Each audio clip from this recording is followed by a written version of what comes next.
पूर्ण भारतवर्ष की माताएं करवा चौथ का व्रत करेंगी। एक केवल भारत की भूमि ही ऐसी भूमि है जहां नारी भूखे प्यासे रहकर चंद्रमा को अर्घ देकर अपने पति की लंबी उम्र के लिए पूजन करती है।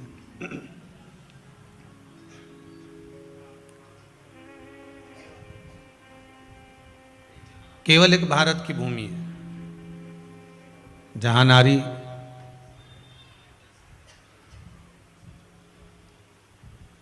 पति की लंबी उम्र की कामना करती है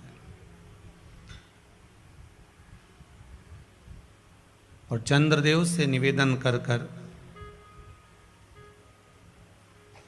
कि पूर्णिमा के चंद्रमा ने जैसे राधा रानी के लिए सौभाग्यता का भाव प्रबल करा था, पूर्णिमा के चंद्रमा ने माता लक्ष्मी के अखंड सौभाग्य को प्रबल करा था। पूर्णिमा के चंद्रमा ने माँ जगत जननी पार्वती के अखंड सौभाग्य को प्रबल करा था। वही पूर्णिमा का चंद्रमा जो रुक्मणी और सतभामा के भी सौभाग्य को अमर करता है, वही चंद्रमा का स्मरण कर कर करवा चौथ का व्रत किया जाता है।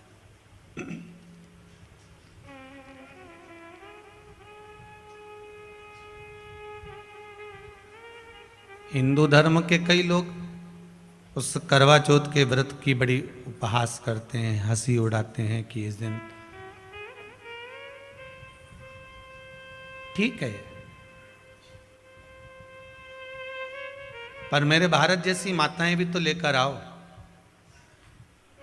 केवल एक भारत की भूमि ऐसी भूमि है जहां माताएं अपने पति की लंबी उम्र के लिए व्रत करती हैं और दूसरे देश में जाकर देखना, ज्यादा टकर टकर करे तो पति ही बदल देती है।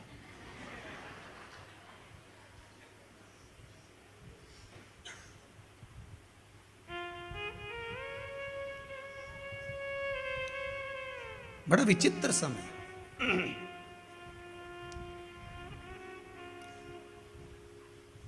ऐसा धर्म, ऐसी संस्कृति, ऐसे संस्कार और ऐसा भाव, शुद्ध भाव भारत की भूमि के सिवा कहीं नहीं मिल सकता। शायद इसीलिए विदेश के लोग अपनी भूमि को छोड़कर ब्रजमंडल में, काशी में, पुष्कर में, कुरुक्षेत्र में रहकर भगवान की भक्ति को धारण करते हैं। जो यहाँ मिल सकता है वो कहीं नहीं मिल सकता। सबसे पहली करवा चौथ की पूजन किसने करी थी? बोलते जाओ जरा जल्दी। कोई आपसे प्रश्न कर लेगा कि आप हर साल करवा चौथ का पूजन करती हो, चलनी में मुंडा भी देखो है, चलनी में मुख भी देखती हो, दिया भी लगाती हो, करवा भी भरती हो, पूजन भी करते हो। तो सबसे पहली करवा चौथ की पूजन करी किसने थी? तो शास्त्र कहता है सबसे पहली करवा चौथ की पूजन माता द्रौपदी ने करी थी। किसने करवाई थी? तो कहा भगवान कृष्ण ने करवाई थी। क्यों करवाई थी? तो कहा अर्जुन द्रौपदी को छोड़कर नीलगिरी पर्वत पर तप करने चले गए थे।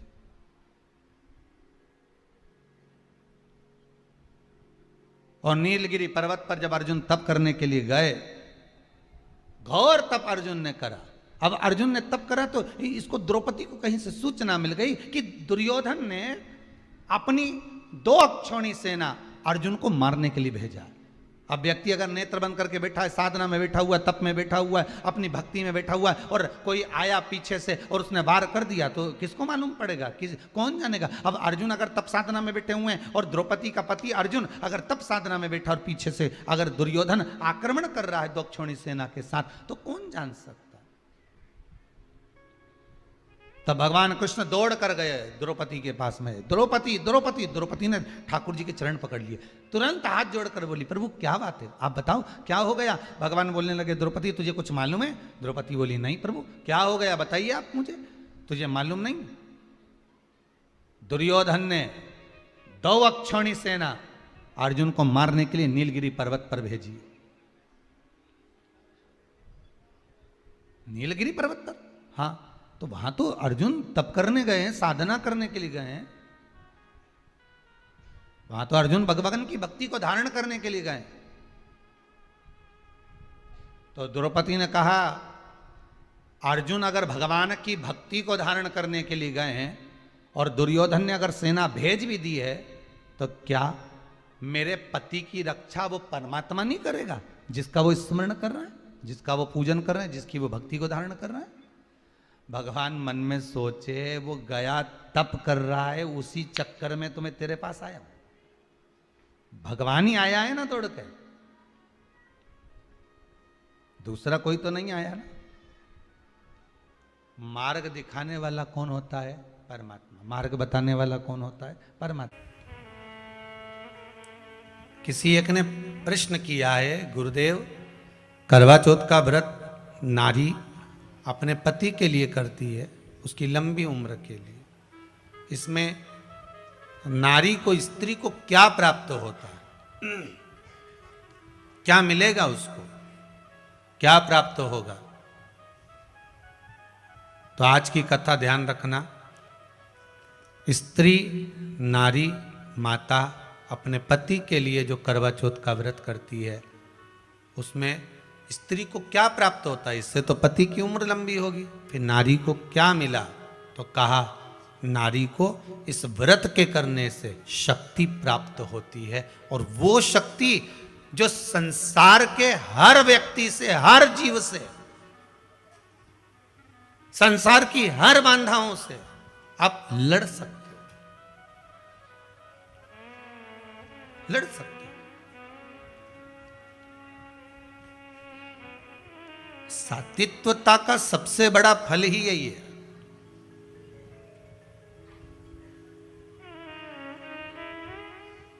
पहले भी कथा में काज फिर कहते हैं, आपका जो भजन है, आपका जो पुण्य है, आपका जो सत्कर्म है, आपकी जो भक्ति है, वो कहीं ना कहीं आपके सामने आ ही जाती है। कई लोग नए नए विचार अपने अपने लिखकर आपके पास में भेजते होंगे। करवा चौथ पे पूजन कर रहे हो तो ऐसा कर लो, वैसा कर लो, पर जैसा आपकी सास ने, घर के बुजुर्गों ने जैसा बनाया है, जैसा बताया है, उस अनुसार करो। ज़्यादा ढोंग और प्रपंच करने की जरूरत नहीं कि हमारी पड़ोसन तो चलनी में मुंडा देख रही थी, तो हम भी चलनी में मुंडा देखेंगे। ये चलनी वलनी तो सब बात की यही है। चलनी का प्रसंग कहाँ आया? करवा चौथ की कथा में चलनी का प्रसंग केवल एक ही जगह पर आया है। कहाँ? लोग वो चलनी वाला प्रसंग लेकर आ गए कि चलनी जरूरी है न मुंडा देखने में। तो ये प्रसंग आपने करवा चौथ के कथा में पढ़ा होगा कि भाई अपनी बहन को भोजन कराने के चक्कर में अग्नि में, चलनी में चांद दिखा रहा था। या पति का मुंह नहीं दिखाया, पर एक फिल्म चली थी,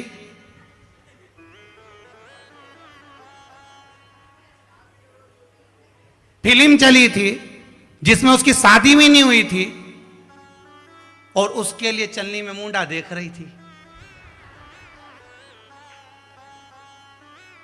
और वो प्रसंग को लोगों ने ले लिया और ये छल नहीं भाता भगवान को, प्रपंच नहीं भाता। आप देखो, चलनी में मुंडा देख लो, चाहे अंगूठी के छल्ले में देख लो, तुम्हारी मर्जी पड़े उसमें देखो।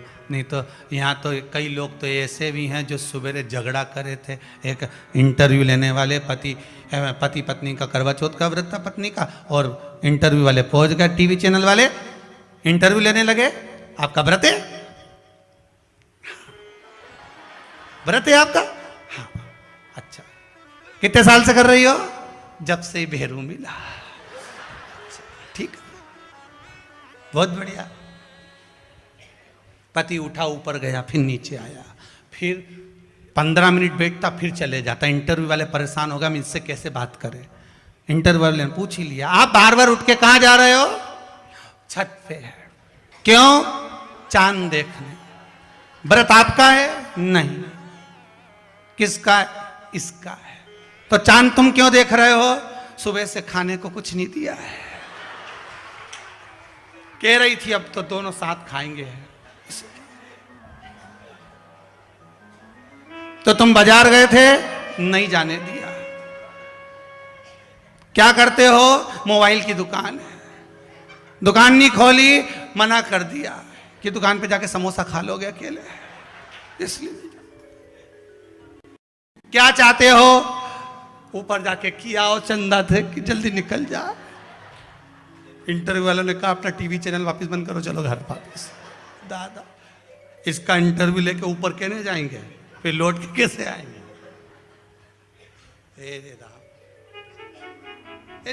कामना करी जाती है, हे चौथ माता, हे करवा चौथ, हे चतुर्थी माँ, मेरे जीवन में मैंने आपका व्रत करा है, मेरे इस व्रत को स्वीकार करना, मेरा सौभाग्य का, मेरा मांग का सिंदूर, मेरी भाल की बिंदी, मेरे हाथ का चूड़ा, मेरी पाँव की बिछोड़ी, इसको अमर करना माँ। और जो ये वस्त्र मैं दे रही हूं, इस वस्त्र को मैं जो प्रदान कर रही हूं चौथ माता, इसको स्वीकार कर कर मेरी भी चुनड़ी को लाल बनाए रखना। तब उस साड़ी को, उस वस्तु को, उस सामग्री को उठाकर घर की वृद्ध सास को, जो घर में सासू होती है, उसको दिया जाता। सास नहीं हो तो किसी सौभाग्यवती नारी को दिया। करवा चतुर्थी का व्रत करने से अखंड सौभाग्य हो जाता है। मात्र पार्वती जी की सहेली का व्रत। तो भगवान शिव ने पूछ लिया कि तुम कौन, क्या चाहती हो, मांग लो। उसने कहा जितने जन्म मिले मेरे, जितने जन्म, प्रत्येक जन्म में मैं अपने पति के चरणों की सेवा करूं। समय आया, एक बार करवा का नाम, उस जो पार्वती जी की सहेली थी उसका नाम करवा पड़ गया। करवा पड़कर एक साधारण परिवार में उसका जन्म था। पति के साथ संग में रह रही थी। पति को थोड़ा शरीर में शिथिलता हो गई थी और वो शिथिलता को देखकर पति को लगी प्यास। जब प्यास लगी तो पानी पीने के लिए पति सरोवर के पास गया। जरा ध्यान देना इस कथन पर। पति गया सरोवर के पास में। कई लोग करवा चौथ की बहुत हंसी उड़ाते हैं, माताओं की बड़ी हंसी उड़ाते हैं। उनसे निवेदन है मेरा, हमारे सनातन धर्म के जितने व्रत हैं, हमारे सनातन धर्म के इस भारत की भूमि से जितने नियम धर्म जितने निकले हैं, जितने व्रत निकले हैं, साधना निकली है, ये साधारण नहीं है। इसलिए बार बार कहते हैं चंदन है इस देश की माटी, तपोभूमि हर ग्राम है, हर बाला देवी की प्रतिमा, बच्चा बच्चा राम है। कोई साधारण नहीं, कोई अब पार्वती जी की वो सहेली का नाम जन्म लेते लेते लेते लेते एक बार करवा पड़ गया। पति थोड़ा सा शिथिल था, शरीर में थोड़ा रोग हो गया था। पानी पीने के लिए सरोवर पर गया। सरोवर में जैसे पानी पीने के लिए गया, एक मगर ने उस पति का पांव पकड़ लिया।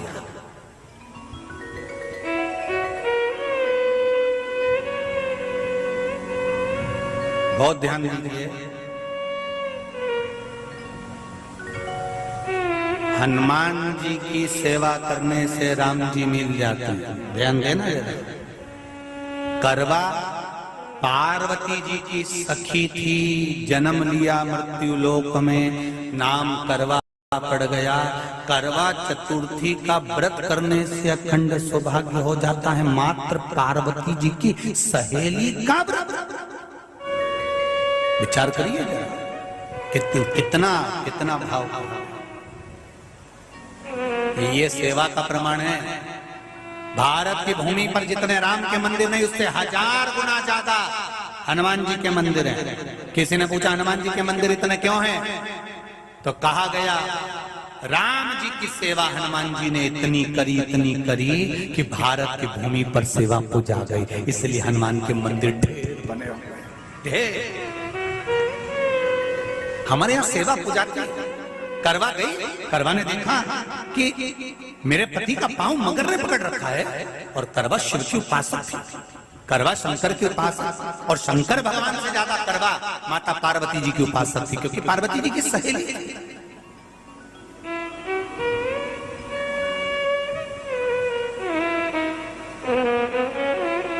पति का पांव खींचकर मगर पानी में लेकर जा रहा था।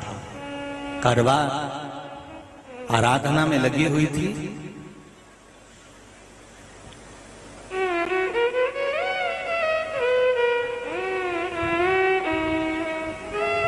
केवल करवा ने मिट्टी का एक गोल भाग ही बनाया था, जिस पे पार्वती जी का जो नीचे का पीठी का होती है उस पे शिवलिंग रखा था। केवल नीचे का भाग का निर्माण ही करा था, और करवा के कानों में शब्द पड़ गया।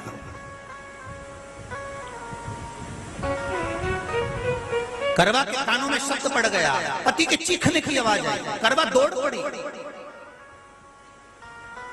ये तो अब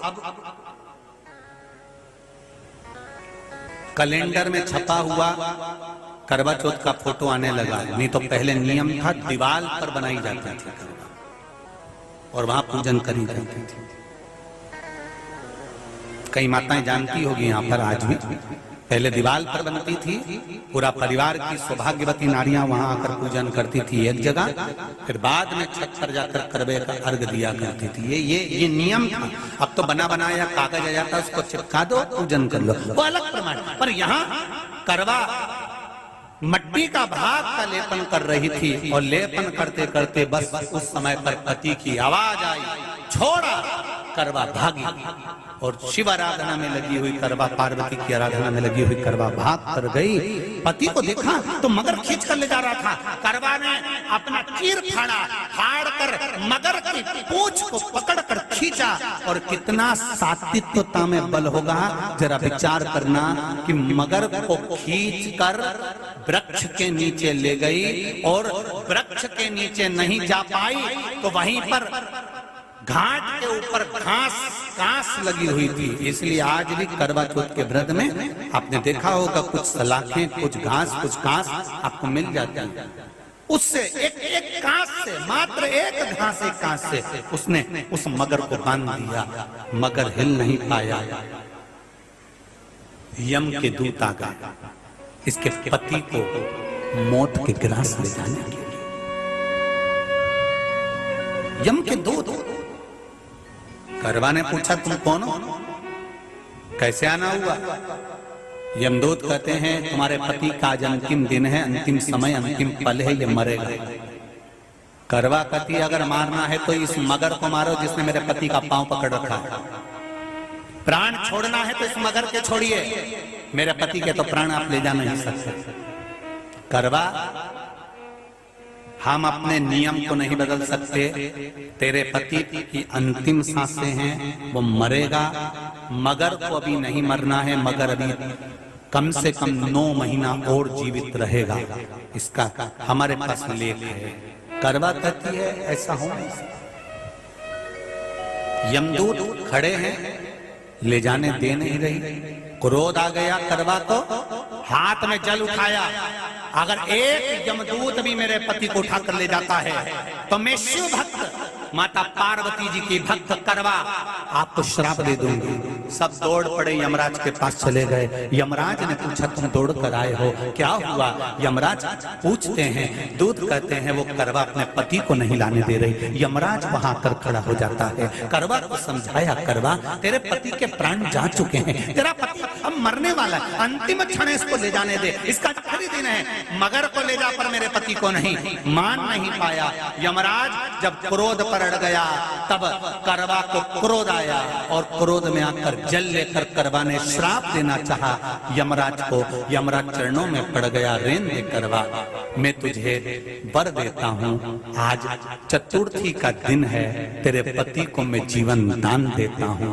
आज के दिन जो तेरे नाम से व्रत धारण करेगा उसका खंड सौभाग्य स्वयं यमराज करेगा। स्वयं ये वो करवा चौथ का व्रत है। दुनिया के लोग भले हमारे सनातन धर्म पर उंगली उठाएं, दुनिया के लोग भले हंसें कि बताओ करवा चौथ का व्रत होता है, पति की पूजन करते हैं, कोई कुछ बोलता है, कोई कुछ बोलता है, पर सनातन धर्म की ये पहल, हमारे सनातन धर्म का ये आनंद सुख देने वाला।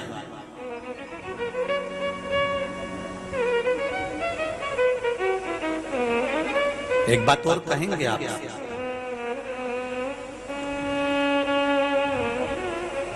ये भारत की भूमि, ये मेरे हिंदुस्तान की भूमि सभ्यता और संस्कृति की देने वाली है।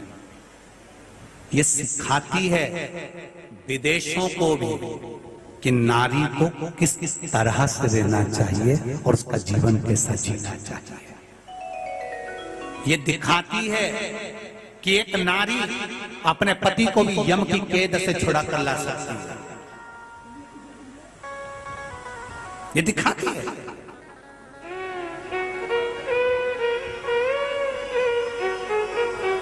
करवा का पति जो मगर ने पांव पकड़ रखा था, प्राण छूट रहे थे, वो करवा का पति जीवित रह गया, जीवित दौड़ कर गई, मट्टी का पात्र रखा था, मट्टी के पात्र में जल भर कर लाई अपने पति को, क्योंकि पानी पीने के लिए ही गया था, जल पीने के लिए गया था।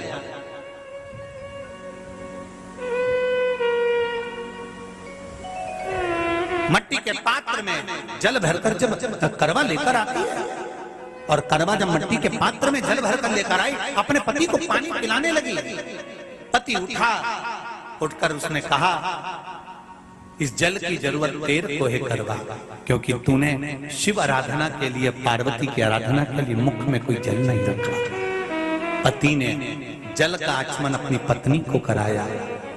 बस वही नियम आज तक हमारे सनातन हिंदू धर्म में चला आ रहा है। करवा चौथ का पति पत्नी को आचमन कराना। ये करवा चौथ की कथा का विस्तार, कई लोग कहते हैं कथा कहां से आई, तो आप बता सकते हो इस कथा को, आज की क्लिप को काट कर जनमानस तक भेज सकते हो कि ये कथा का विस्तार आप अपने जीवन में सुनिए। उसके बाद फिर भगवान कृष्ण ने द्रौपदी को इस कथा का वर्णन कराया। फिर एक कथा भगवान कृष्ण ने सुनाई, एक सेठ का प्रसंग, उसके 7 पुत्र थे, एक पुत्री थी, भाइयों की बहन, उसको खाना खिलाना था, भूख के भाई साथ में खाना खाते थे, एक अग्नि का ज्वाला दिखाकर चलनी में से बहन को भोजन करा देना, पति का नष्ट हो जाना। फिर आप सभी को, मेरे भारत भूमि की माताओं को, देश विदेश में बैठी हुई संस्कृति और सभ्यता में डूबी हुई मेरी माओं को करवा चौथ के व्रत की नमनता है, प्रणाम, खूब खूब शुभकामनाएं। आपका खंड सौभाग्य हो, बाबा आपके ऊपर कृपा दृष्टि बना कर रखे। भाव भक्ति से आप व्रत करें, मना नहीं, पर दिखावा ना कर, उसमें दिखावे की मूलता नहीं है।